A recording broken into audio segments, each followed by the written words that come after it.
আমার জীবন আমার মরণ আমার রবের জন্য। আলহামদুলিল্লাহি রাব্বিল আলামিন ওয়াসসালাতু ওয়াসসালামু আলা সাইয়্যিদিল মুরসালিন আম্মা বা'দ ফাআউযু বিল্লাহি মিনাশ শাইতানির রাজীম বিসমিল্লাহির রহমানির রহিম আসসালাতু ওয়াসসালামু আলাইকা ইয়া রাসূলুল্লাহ ওয়া আলা আলিকা ওয়া আসহাবিকা ইয়া হাবিবাল্লাহ আসসালাতু ওয়াসসালামু আলাইকা ইয়া নবিয়াল্লাহ ওয়া আলা আলিকা ওয়া আসহাবিকা ইয়া নূরাল্লাহ। মাদানী চ্যানেলের দর্শকবৃন্দ, দেখছেন অনুষ্ঠান অন্ধকার থেকে আলোর দিকে। যে যেখান থেকে আমাদের সাথে শরীক হয়েছেন আপনাদের সবাইকে জানাচ্ছি আমাদের এই অনুষ্ঠানের পক্ষ থেকে অসংখ্য শুভেচ্ছা এবং অভিনন্দন। চলছে শাবানুল মুআজ্জাম মাস, জি হ্যাঁ, যেটাকে আমার প্রিয় নবীর মাসও বলা হয়। এই মাসে নবী করিম সাল্লাল্লাহু আলাইহি ওয়াসাল্লাম অধিক রোজা রাখতেন, আর সামনে সুবহানাল্লাহ অনেক বরকতময় রাত আমাদের মাঝে আসতে চলেছে। হযরত সাইয়্যিদুনা আনাস রাদিয়াল্লাহু তাআলা আনহু বলেন, নবী করিম রউফুর রহিম হুজুরপুর নূর সাল্লাল্লাহু আলাইহি ওয়াসাল্লাম এর পবিত্রময় দরবারে আরজ করা হলো, রমজানের পর কোন রোজা উত্তম? আমার নবী ইরশাদ করলেন, রমজানের সম্মানের জন্য শাবানের রোজা। তারপর আরজ করা হলো, কোন সদকা উত্তম? ইরশাদ করলেন, রমজান মাসে সদকা করা। আর আগামী যে শাবানুল মুআজ্জামের 15তম রাত আমাদের মাঝে আসতে চলেছে, এর ফজিলতের ব্যাপারে বলা হচ্ছে হাদিসে পাকের মধ্যে নবী আকরাম সাল্লাল্লাহু আলাইহি ওয়াসাল্লাম ইরশাদ করেন, আল্লাহ তাআলা শাবানের 15তম রাতে তাজাল্লি প্রদান করেন, তওবাকারীদেরকে ক্ষমা করে দেন, রহমত প্রার্থীদের প্রতি দয়া করেন, আর শত্রুতা পোষণকারীদেরকে তারা যে অবস্থায় থাকে ওই অবস্থায় ছেড়ে দেন। তো প্রিয় ইসলামী ভাইরা, আপনারা শুনলেন যে শাবানের 15তম রাতের কেমন ফজায়েল। আর শাবান মাস, এটাকে দরুদে পাক পড়ারও মাস বলা হয়। আয়াতে দরুদ এই মাসেই নাজিল হয়েছে। তো আমাদের উচিত এই মাসে রোজা রাখা, ইবাদত করা এবং বেশি পরিমাণে দরুদ শরীফও পাঠ করা।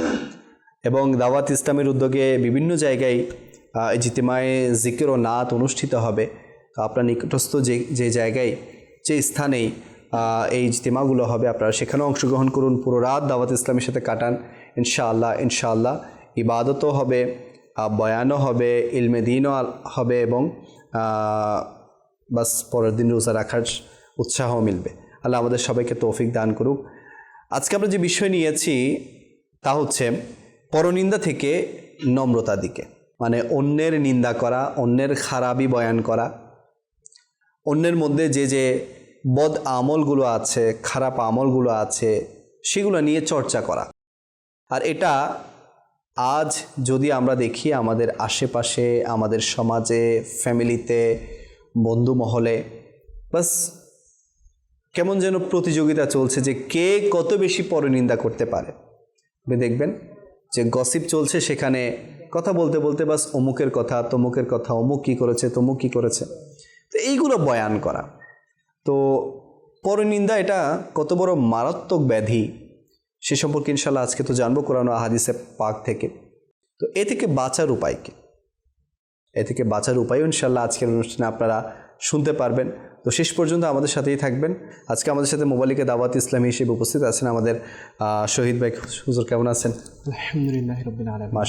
মাশাআল্লাহ, আপনাকে সুস্বাগতম। এবং নাতখা হিসেবে আমাদের সাথে ইকবাল ভাই আছেন। ইকবাল ভাই কেমন আছেন? মাশাআল্লাহুল কারীম। তো ইকবাল ভাই থেকে কালাম শুনবো। ইকবাল ভাই একটি নাত ইনশাআল্লাহ শামিল করবেন, এরপর ইনশাআল্লাহ আমরা আলোচনার দিকে অগ্রসর হব। সাল্লু আলাল হাবিব সাল্লাল্লাহু আলা মুহাম্মদ সাল্লাল্লাহু আলাইহি ওয়াসাল্লাম, সালাতাম ওয়া সালামান আলাইকা সাইয়্যিদি ইয়া রাসূলুল্লাহ। ইসলামী ভাইয়েরা, আমরা নাত শরীফ শ্রবণ করার পূর্বে কিছু ভালো ভালো নিয়ত করে নিই, কেননা মুসলমানের নিয়ত তার আমল থেকে উত্তম। সাল্লাল্লাহু আলাইকা ইয়া রাসূলুল্লাহ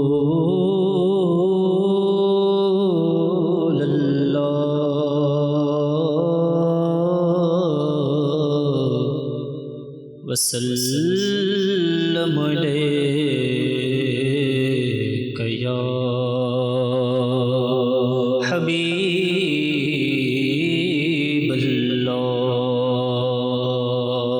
وسلم عليك يا حبيب الله آنے دو یا ڈبو دو اب تو تمہاری جانب آنے دو یا ڈبو دو اب تو تمہاری جانب کشتی تمہیں پہ چھوڑی لنگر اٹھا دیے ہیں صلی اللہ علیہ یا رسول اللہ وسلم علیک یا حبیب اللہ وسلم علیک یا حبیب اللہ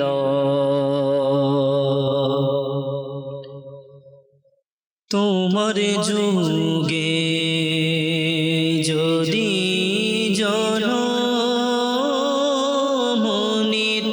জনমনিতাম তোমার যুগে আকা তোমার যুগে যদি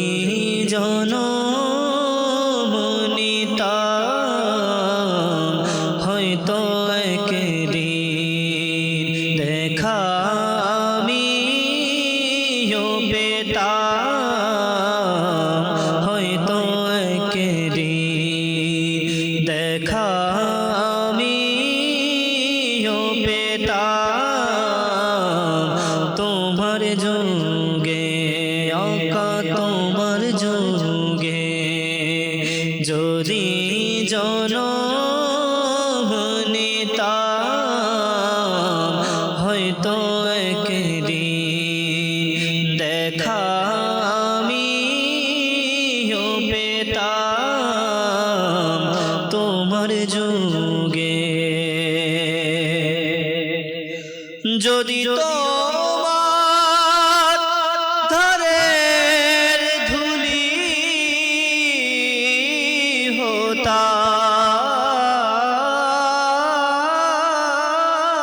হতাম যদি তোমার ধারের ধুলি হতাম তোমার পাদু কাদয়ে চুমু দিতাম আকা তোমার পাদু কাদয়ে চুমু দিতাম তোমার যুগে যদি জনমনিতাম হয়তো একদিন দেখা আমিও পেতাম তোমার যুগে হেঁটে যেতে তুমি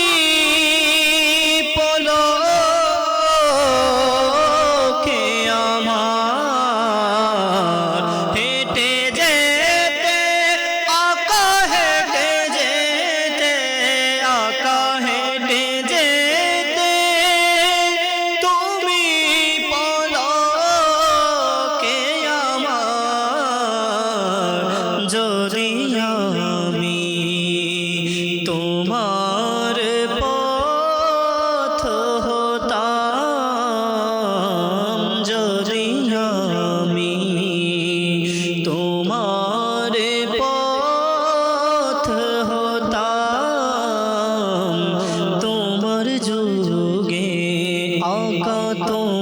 যুগে যদি জনম নিতাম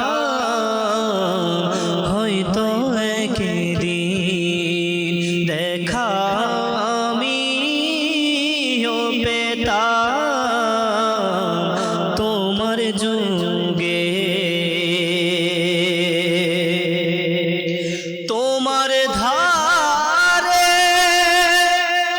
আশেপাশে যদি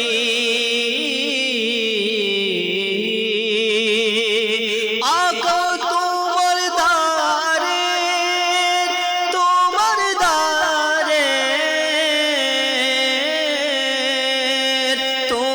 ধারে আশেপাশে যদি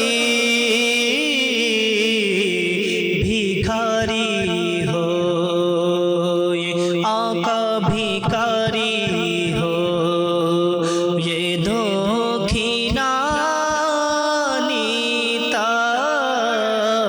আকা ভিখারি হই দক্ষিণা তোমার যুগে আকা তোমার যুগে যদি জনম নিতাম হয়তো একদিন দেখা আমিও পেতাম তোমার যুগে খবু তুমি আমায় দেখে নিতে আকা আকা ইয়া রাসূলুল্লাহ ইয়া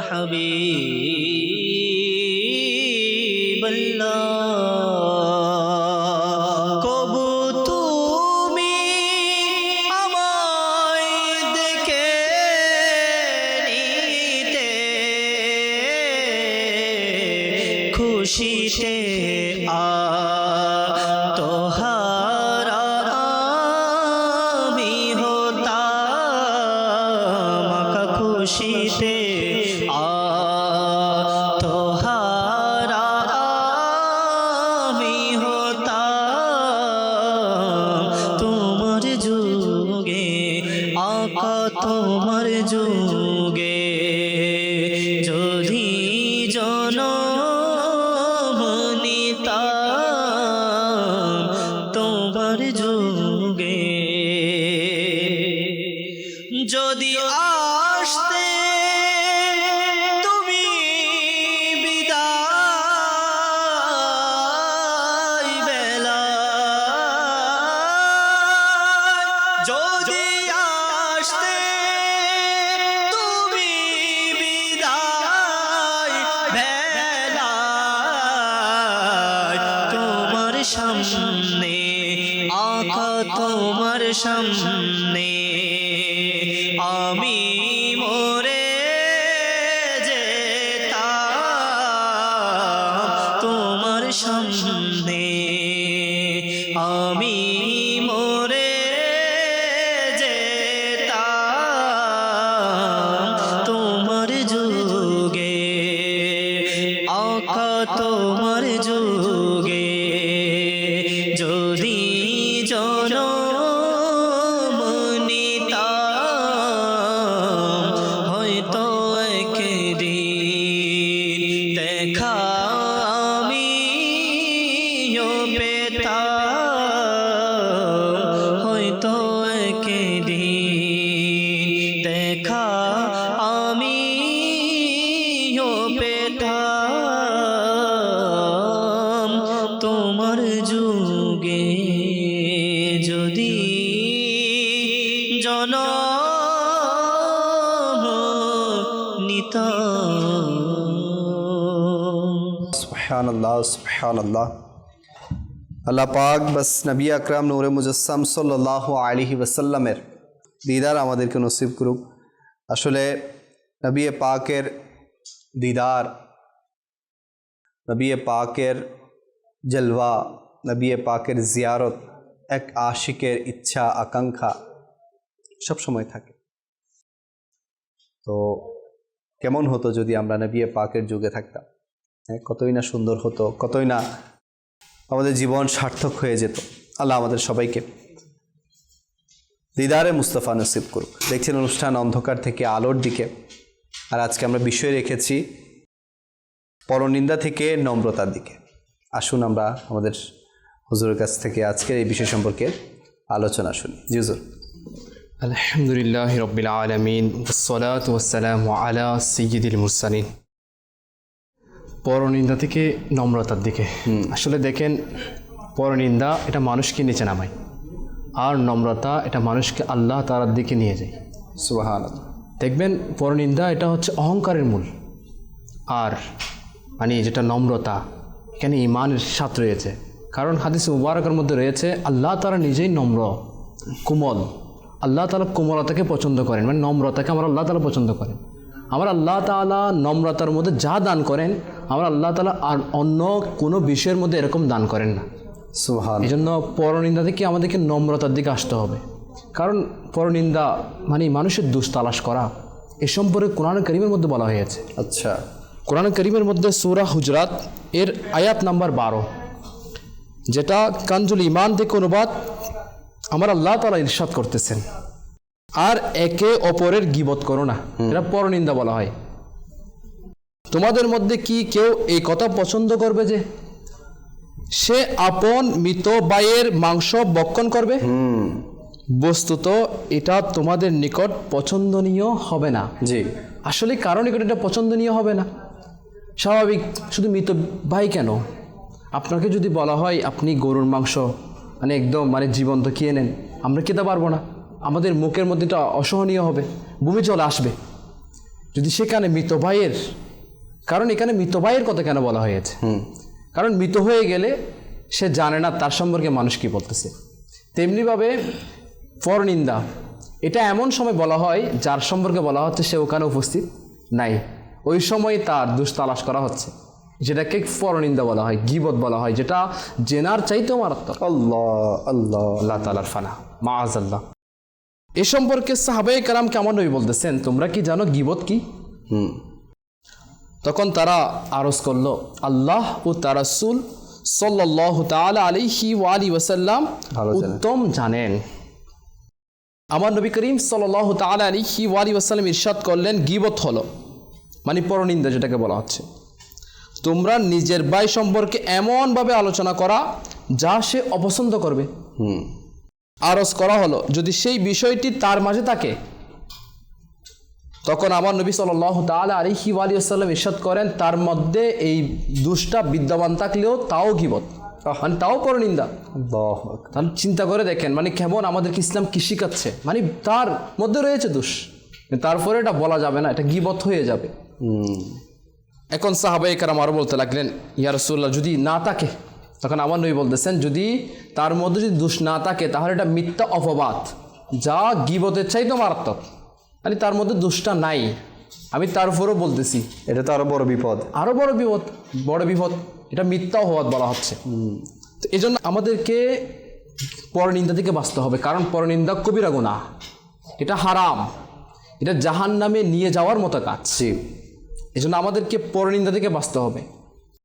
আজকে আমরা শহীদ ভাই যদি দেখি, মানে নিজের দোষগুলো দেখি না, আল্লাহ মানে আমি কি, আমি কেমন, আমার মধ্যে কি কমতি আছে, আমার মধ্যে কি ঘাটতি আছে, আমার মধ্যে কি কি গুনাহ আছে, আমার মধ্যে কি কি খারাপ অভ্যাস আছে, সেগুলোর দিকে কোনো পরোয়া নেই। অপরে কি করছে, অপরের কি গুনাহ, অপরের কি ঘাটতি, অপরের কি কমতি, বাস এদিকে আমাদের খেয়াল। আজকে দেখবেন যে বিশেষ করে যেটা মহিলাদের মাঝে বেশি হয়, আসলে অনেকে জানেও না গীবত কাকে বলা, পরনিন্দা কাকে বলে, পরনিন্দা কাকে বলে অনেকে জানেও না, কারণ এই সম্পর্কে তো বাতিনি ইলম অর্জন করে, এটাও কি রয়েছে। আমি এমনও দেখেছি শহীদ ভাই, মানে কিছু মানুষকে এমন দেখেছি, মানে তাদের পাশে, তাদের সাথে বসলেই শুধু অন্যের কথা, এটা করেছে, এটা করেছে, এটা করেছে, এটা করেছে। আরে ভাই, আপনি কি করেছেন? আপনি কি করছেন?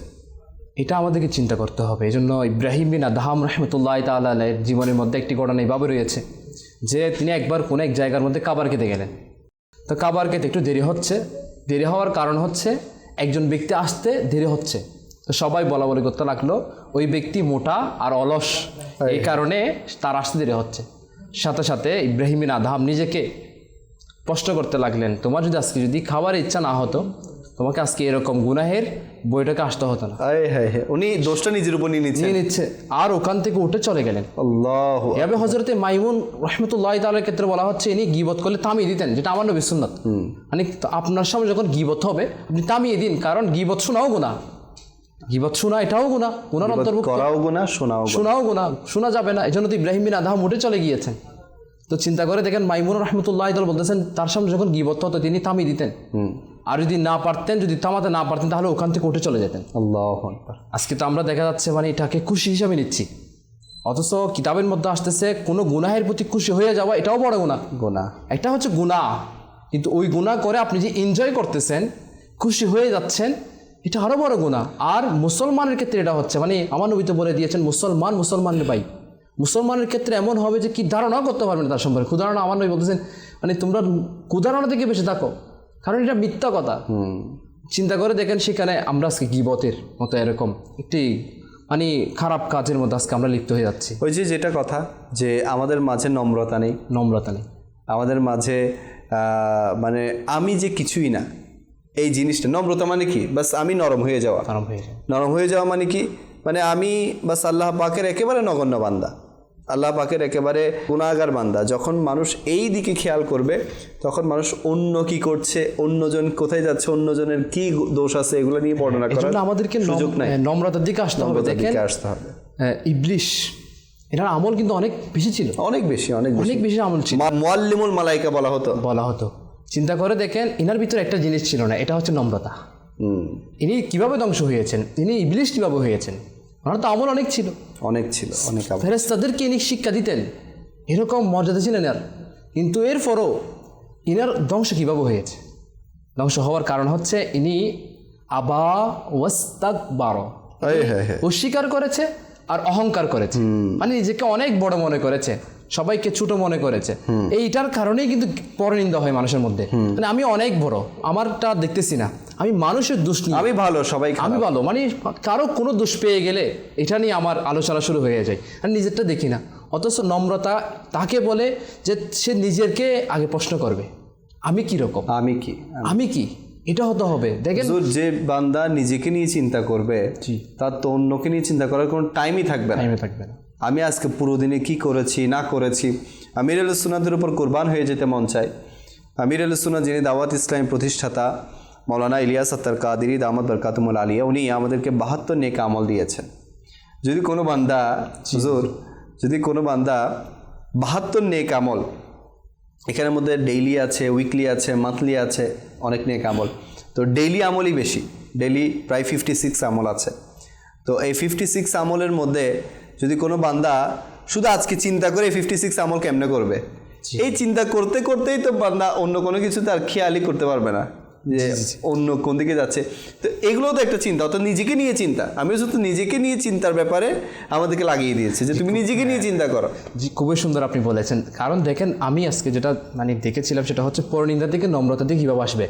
অন্যতম মাধ্যম হচ্ছে নিজের হিসাব করা। এই যে এটা নিজের হিসাব মানে নেক আমল রিসালা, এটা আমির আল সুন্নাত আমাদেরকে দিয়েছেন। কারণ বান্দা যখন আল্লাহ পাকের ভালোবাসার স্বাদ পেয়ে যায় তখন আল্লাহ পাক তাকে স্বয়ং তার দোষ সম্পর্কে অবহিত করে দেয়। মানে সে জানতে পারে আজকে আমার এটা হয়ে গিয়েছে, আজকে আমার গীবত হয়ে গিয়েছে, টেনশনে পড়ে যায় কিভাবে সে ওই গুনাহ থেকে মানে ক্ষমা চাইবে, কিভাবে অনুশোচনা বান্দার শুরু হয়ে যায়। কারণ আল্লাহ তাআলা ভালোবাসার স্বাদ পেয়ে গিয়েছে। মানে যখন সে নিজ সম্পর্কে জেনে যায় তখন সে মানুষের দুষ্ত্রুটি বের করা দূরের কথা, সে নিজের সংশোধনের, নিজের দুষ্টুটি মানে নিজের দুষ্টুটিকে খুঁজে বের করে আমার কোন কোন দোষ রয়েছে। এই জন্য আগে মানুষের দিকে নয় নিজের দিকে তাকানো, আমার তো এখনো এই দোষটা রয়ে গিয়েছে, আমি মানুষেরটা কীভাবে দেখবো। ওই যে একটা কথা আছে না যে আপনি যদি কোনো মানুষের দিকে একটা আঙ্গুল করেন 3টা আঙ্গুল বলবে যে তুমি নিজের দিকেও তাকাও। হ্যাঁ, তো নিজের দিকে তাকানো দরকার, নিজেকে নিয়ে চিন্তা করা দরকার। জ্ঞানীরা নিজেকে নিয়ে চিন্তা করে, আর মূর্খরা অন্যকে নিয়ে চিন্তা করে। তো বাস আমি অন্যের ব্যাপারে যে নিন্দা করছি, আল্লাহ না করুক, আমার কোনো একটা গুনাহ নিয়ে, আমার কোনো একটা কমতি নিয়ে যদি মানুষ চর্চা করে আমার কেমন লাগবে? মানুষ যদি বলা বলি করে, কানাকানি করে যে জানো অমুকে এটা করেছে, অমুক তো এটা করেছে, তো বাস মানুষের কথা নিয়ে ঘাটাঘাটি করা উচিত না। মানুষ কী করছে না করছে। আর বিশেষ করে আমি দেখেছি যে আমাদের সমাজের মধ্যে মহিলারা বিশেষ করে এই রোগে আক্রান্ত, পরনিন্দার ব্যাপারে বেশি আক্রান্ত। তাদের এই ব্যাপারে কোনো ভূক্রেপি নেই যে তারা কত বড় মারাত্মক গুনাহের স্বামী। আর বাস পাশের বাসায় কি হয়েছে, কার মেয়ে কি করেছে, এগুলো থেকে আমরা হিফাজত থাকি। বিশেষ করে যারা মা বোনরা শুনছেন, এনাদেরকে বলবো যে এগুলো থেকে আমরা হিফাজত। এই ব্যাপারে সুসংবাদও রয়েছে, মানে দুষ্টুটি যদি আপনি রাখেন, গোপন রাখেন। হযরত আবু সাঈদ খুদরি রাদিয়াল্লাহু তাআলা আনহু থেকে বর্ণিত, প্রিয় নবী রাসূল আরবি সাল্লাল্লাহু তাআলা আলাইহি ওয়াসাল্লাম ইরশাদ করেন, যে ব্যক্তি তার ভাইয়ের দোষ দেখে তা গোপন রাখে, তবে কিয়ামতের দিন তাকে আল্লাহ জান্নাতে প্রবেশ করাবেন। সুবহানাল্লাহ। আমার আল্লাহ তাআলা তার দোষ ত্রুটি গোপন রাখবেন, মানে সাত্তারিয়াতের যেটা সাদর রয়েছে গোপন রেখে আমার আল্লাহ তাকে জান্নাতে প্রবেশ করাবেন। সুবহানাল্লাহ। এমনিতেও তো হুজুর যদি আমরা দেখি, আল্লাহ তাআলা যদি মানুষের মানে গুনাহগুলো প্রকাশ করে দিত, আজ আমি কি সেটা আমি তো ভালো করে জানি। দর্শকদের মধ্যে আপনারাও চিন্তা করেন যে কে কি, এটা তো প্রত্যেকেই নিজে ভালো করে জানে। এই সিস্টেমটা যদি থাকতো যে আমাদের পাশে একটা বোর্ড থাকতো বা ক্যামেরার মতো থাকতো, ভালো করলে উঠবে, খারাপ করলে উঠবে, তাহলে চিন্তা করেন যে খারাপগুলো আল্লাহ যদি প্রকাশ করে দিত মানুষের সামনে, তাহলে তো মানুষ আমাদেরকে কত লাঞ্ছিত করতে, একটু চিন্তা করেন। আমরা যে আজকে চিন্তা করতেছি অমুকে এটা করছে, অমুকে, হয়তো বা এটাও দেখা যেত যে আমি যার ব্যাপারে বলছি সে আল্লাহ পাকের গোপন রহস্যের মধ্যে আমার চাইতেও ভালো আছে, আল্লাহ, আর আমি আল্লাহর গোপন রহস্যের মধ্যে তার চাইতেও খারাপ অবস্থানে আছি। এটা টেনশন করা উচিত যে কি মানে গীবত এত মারাত্মক, বলা হচ্ছে ইমানের ক্ষতি হয়ে যায় গীবতের কারণে। অবশ্যই সে ইমান হারা হয়ে মারা যাবে, মন্দ মৃত্যুর মধ্যে পতিত হবে সে। চিন্তা করে দেখেন, গীবত করার সময় দেখবেন যে এটা হয় যে মানে মিষ্টতা চলে আসে, এটা ভালো লাগে, মানে সবার ভিতর মানে একটা মানে মজা, মানে এটা তো শয়তানের একটা ফাঁদ, মানে আনন্দ চলে আসে। এই জন্য হযরত ঈসা রূহুল্লাহ আলাইহিস সালাম বলেন, কতই না সুস্থ শরীর, সুন্দর চেহারা এবং মিষ্টি ভাষা কাল জাহান্নামের গভীর গর্তে চিৎকার করতে থাকবে। আল্লাহু আকবার। বলা হচ্ছে যারা পরনিন্দা করবে তারা কিয়ামতের দিন কুকুর আকৃতি হবে এবং জাহান্নামের মধ্যে বানর আকৃতি থাকবে, এবং এদের থেকে এত পরিমাণ বলা হচ্ছে এদের মুখ থেকে রক্তফুস বের হবে। মানে জাহান্নামীরা বলবে এই কোন অপরাধ করেছে, এই কেন আমাদের আযাব বাড়িয়ে দিচ্ছে। যখন বলা হবে তারা পরনিন্দা করতো, মানুষের দোষ তালাশ করতো, চুগলখড়ি করতো। এই জন্য আমাদেরকে উচিত হচ্ছে আজকে যদি আমাদের মিষ্টতাও চলে আসে না, তারপর টেনশন থাকা উচিত যে আমি করে ফেলেছি, তা আমি ওই বয়টার থেকে ইব্রাহিমের আদাহামের মতো উঠে চলে যাওয়া দরকার, থামিয়ে দেওয়া দরকার যদি আমার সামর্থ্য থাকে। কারণ থামিয়ে দেওয়া দরকার, তখন ওয়াজিব হয়ে যাবে সামর্থ্য যদি থাকে, মানে তাকে গীবত থেকে থামানো। ভাই করিয়েন না, আল্লাহ তাআলাকে ভয় করেন, আল্লাহ তাআলা দেখতেছেন, কেউ যদি নাও দেখে। তো এইভাবে আমাদেরকে গীবত থেকে বাঁচতে হবে। আল্লাহ আমাদেরকে আমল করার তৌফিক দান করুক। ইনশাআল্লাহ আলোচনা আরও কন্টিনিউ করব আমরা। কিছু দর্শক আমাদেরকে কল করেছেন, আসুন সেই কলগুলো অনুষ্ঠানে সামিল করি। জি, কুমিল্লা কাটা মাতানে চালান আজকে 1 বছর পুরাটাই আমি দেখতে আছি সবসময়। মাশাআল্লাহ, আপনাকে অসংখ্য মুবারকবাদ, শুক্রিয়া যে আপনি মাদানী চ্যানেল দেখছেন। আল্লাহ আরও দেখার তৌফিক দান করুক। আমি খুলনা থেকে বলছি, মোহাম্মদ ইয়াসিন শেখ। আমি একটি গজল শুনতে চাই, সোনার মদিনা আমার ঘরের মদিনা। মাশাআল্লাহ, খুলনা থেকে বলছেন, আল্লাহ আপনাকে বরকত দান করুক। ইনশাআল্লাহ আপনার রিকোয়েস্ট পূরণ করা হবে আর যদি সম্ভব হয়। জি, আমার নাম মোহাম্মদ সিরাজুল ইসলাম, আমি বগুড়া মাদানী চ্যানেলটা মোটামুটি ভালোই লাগছে। মাশাআল্লাহ, আল্লাহ পাক বরকত দান করুক। পরবর্তী কল। আমি কাকাশের থেকে বলতেছি, আমার নাম মোহাম্মদ হাবিবুল্লাহ, আমি একটি গজল শুনতে চাই। মাশাআল্লাহ, জি, পরবর্তী কল। মনে ছিল ফুলবাড়িয়া, আমি একটি নাচ শুনতে চাই, ইয়া নবী মুস্তফা মারহাবা মারহাবা। মাশাআল্লাহ, অনেকে রিকোয়েস্ট করেছে হুজুর, যদি কয়েক লাইন করে রিকোয়েস্টগুলো পূরণ করতেন। ইকবাল ভাই। সোনারে মদিনা আমার প্রাণের মদিনা, সোনারে মদিনা আমার প্রাণের মদিনা, সব ভুলিব কিন্তু তোমায় ভুলতে ভুলতে পারি না, সব ভুলিব কিন্তু তোমায় ভুলতে পারি না। ভুলিনি ভুলব না, ভুলতে পারি না, ভুলিনি ভুলব না, ভুলতে পারি না, সব ভুলিব কিন্তু তোমায় ভুলতে পারি না। আর সে মুআল্লার চেয়ে দামি তুমি হও, খোদার সৃষ্টিতে তুমি শ্রেষ্ঠ ভূমি হও। আর সে মুআল্লার চেয়ে দামি তুমি হও, খোদার সৃষ্টিতে তুমি শ্রেষ্ঠ ভূমি হও। তোমার বুকে শুয়ে আছে শাহে মদিনা, তোমার বুকে শুয়ে আছে শাহে মদিনা, সব ভুলিব কিন্তু তোমায় ভুলতে পারি না, সব ভুলিব কিন্তু তোমায় ভুলতে পারি না। ভুলিনি বলবো না, বলতে পারি না, ভুলিনি বলবো না, ভুলতে পারি না, সব ভুলিব ভুলতে পারি না, সব ভুলিব কিন্তু তোমায় ভুলতে পারি না। পারতাম যদি যেতে আমি প্রিয় নবীর ধারে, বলতাম মনের ব্যথা আমি প্রিয় নবীর দ্বারে।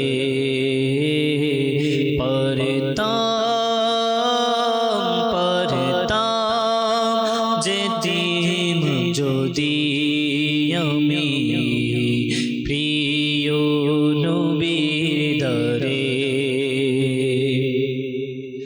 নব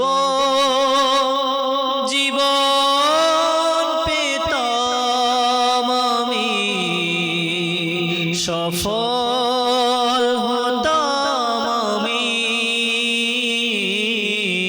নব জীবন পেতাম আমি, সফল হতাম আমি। মরণ যদি হতো আমার প্রিয় নবীর ধারে, মরণ যদি হতো আমার প্রিয় নবীর ধারে। পড়তো অশ্রুবে আমার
তো প্রিয় নবীর দরে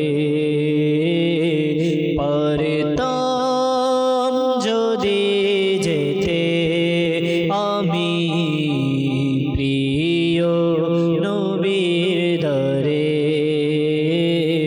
বলতাম মনের ব্যথা আমি প্রিয় নবীর ধরে পারতাম যদি যেতে আমি প্রিয় নবীর দরে।